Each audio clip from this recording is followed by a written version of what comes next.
Guys, after having this nice pump, Bitcoin has now been going sideways. And I know a lot of people are asking themselves, is now the time to jump into a big Bitcoin long? Well, today I'm going to show you this chart. And this chart is at least going to help you with that answer to that question. So guys, stick around for this. I am going to talk about what's been going on with the inflation, what is looming on the horizon, what to be watchful for. We do have some massive Binance data. And finally, I'm going to show you why I am 100% confident in my Bitcoin bags. This chart is the number one reason why Bitcoin is going to go up to much, much higher prices eventually. So yes, a lot of things to talk about today, guys. Make sure to stick around from the beginning until the end. Welcome back, everybody. My name is Chris, bringing you cryptocurrency videos every day, teaching you how to make money in this market. If you are new to the channel, then make sure to subscribe and activate the bell right now.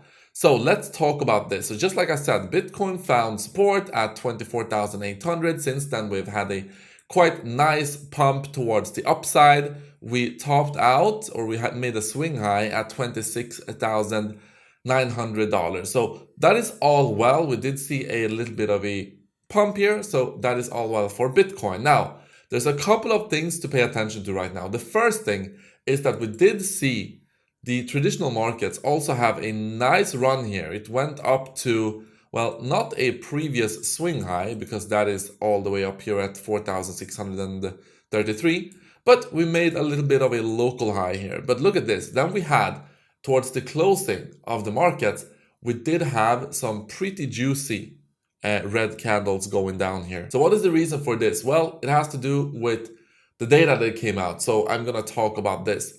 But yeah, we did see this. But this also, of course, meant that Bitcoin was seeing a little bit of downside, but not really as much as the traditional markets here, which is a very good sign. Now, the volatility has meant that my trading bots have been doing pretty well, actually.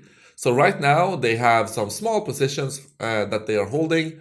But yeah, up 15% on the Bitcoin Fastbot, up 24% on the Ethereum Fastbot. We have 10 on both of these ones. The cycle bots are up 20% as well. So these went from minus 10% to plus 20% in just a couple of days with just one swing.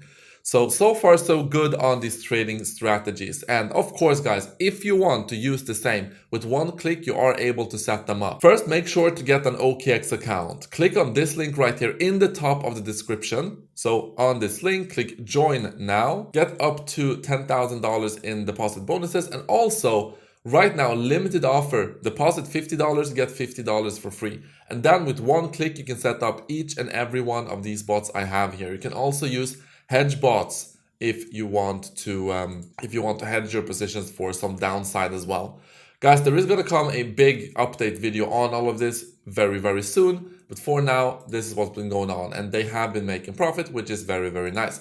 Now, let me show you this chart. And this is important because this is on the 4-hourly time frame. And the first thing you can see is that we had a bullish divergence. So this bullish divergence has played out. And you can see that we did see a nice pump from the lower trend line here. Now, when should you jump in? Well, let's talk about this. So you can see that the resistance we met here is the same resistance we met on the previous swing high right here in August. So this is a little bit messy, but we did have that swing high, and on this trend line, we did meet multiple resistances. Also right here in when was this? This was in August also. So we did meet some resistance off of this level right here, and we're now struggling. We didn't manage well. We briefly went above it, but we struggled to stay above it. Instead, we are now below it. We closed some candles below it. So this is the first level of resistance right now, really, for Bitcoin at $26,500. Basically, where we are, well, no, right now it's at 26,650, but as time goes by on the 4-hourly time frame, this is quickly going down, in fact. So that is a good sign. What you can also see is that we are above the 4-hourly 200 moving average. So that is the orange line here. So we are squeezing in between both of these. So that is all good. Now, the first target, if we were to break through this dotted line, the previous trend line, the small trend line here going down, which I think that we are going to do eventually, Then the first target is up at 27,646. And then you do have this major moving average right here. This is the 100-day moving average, the red line. So if I zoom out here, you can see that this very level acted as support multiple times here in May of 2023. And in general, this has been a very key level to stay focused on. Look at this. We went up, we got rejected of this level. We went up here, yes, had a fake out above it, but boom, ultimately going down. And then multiple times we hit it right here on this 100-day moving average. So these are the key levels to keep watching right now, guys. You do have this trend line sloping down. Eventually, we will have to make a decision. Are we going to break this towards the upside, or are we going to break down below this yellow line, which is the 200 moving average on the 4-hourly time frame? So those are key levels to pay attention to right now. Further, why did we see a big drop in traditional markets? Well, we did have some inflation numbers coming in. This is actually the producer price index. And this means what the producers are paying for producing goods, basically. Now, this rose a little bit. It was expected to rise by 0.4%. It rose by 0.7%.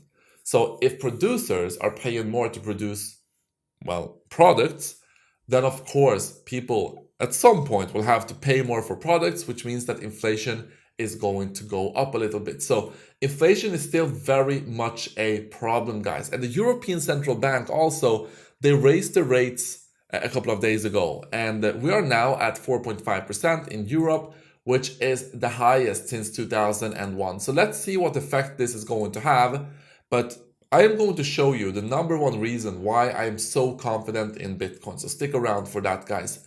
There's some more drama with Binance. More executives are leaving Binance US.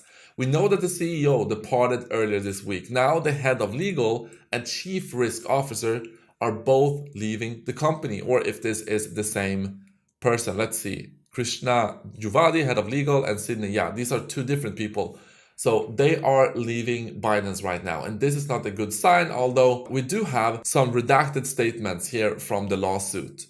So basically, the SEC is saying that Binance are not cooperating with them either. What are they not cooperating with? Well, basically, the documents that they're submitting to court, to the SEC, is basically just someone writing stuff on a paper. Like they're saying here, this is what the SEC are saying. They are giving them screenshots and notes. Money are unintelligible screenshots of bank account information, documents without dates or signatures, and letters from counsel and tables that appear to be prepared for purposes of this litigation, without any supporting evidence or verification by an individual with knowledge confirming the accuracy of the information. So basically, the SEC are not happy with the information that Binance are providing. Now, just as a side note, you know the sealed documents against Binance, we are going to see some of that come out here very, very soon. Now, depending on what information that is going to reveal, that could have a big effect on Binance and could have a big effect on the market. Because if there are indeed some serious stuff going on with Binance right now, then yeah, of course, that's going to have an effect on the market. So make sure to stick around for that. The saga continues, and I'm going to keep you updated. Now, the Turkish Lira has emerged as the largest fiat trading pair on Binance, accounting for 75% share of all volume on early September. So this is the chart, and you can see the TRY, which is the Turkish Lira currency, has skyrocketed on Binance. And why is this? Well, if you look at the Turkish Lira, you can see that it has been crashing. This is actually on the monthly chart, guys. So basically, this has been crashing since forever. Look at this. The Turkish Lira is not in a good place. And this is why people in Turkey, let's go to the weekly time frame, people in Turkey are fleeing towards Bitcoin. And this is the number one reason why Bitcoin, I'm so confident in my Bitcoin holdings, because they are going to go up eventually, because fiat currencies are going to experience a devaluation eventually, more or less. Sure, right now, times are, we're trying to fight inflation and whatnot, but most fiat currencies are going to lead into the same thing. It's just kicking down the can down the road. Even the US dollar is going to reach the same destiny. Why? Because we're printing money and we're having big cuts, and we're trying to stop the bleeding with small band-aid. Like, we're not solving the issue itself, which is the monetary system.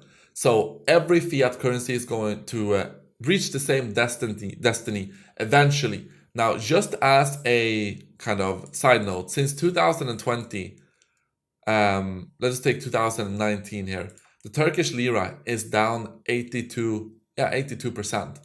So this is why people do not want to hold their money in Turkish Lira.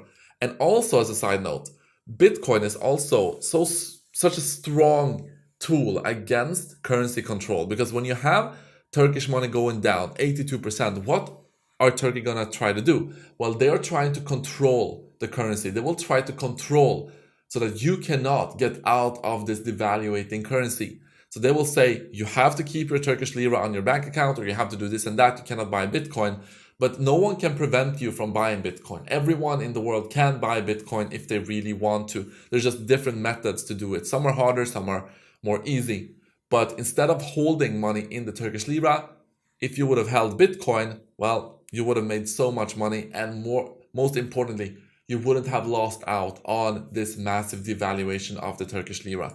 So this is why I'm so confident in holding Bitcoin, guys, and this is what I got for you. Thank you so much for watching this video. I will see you guys in the next one.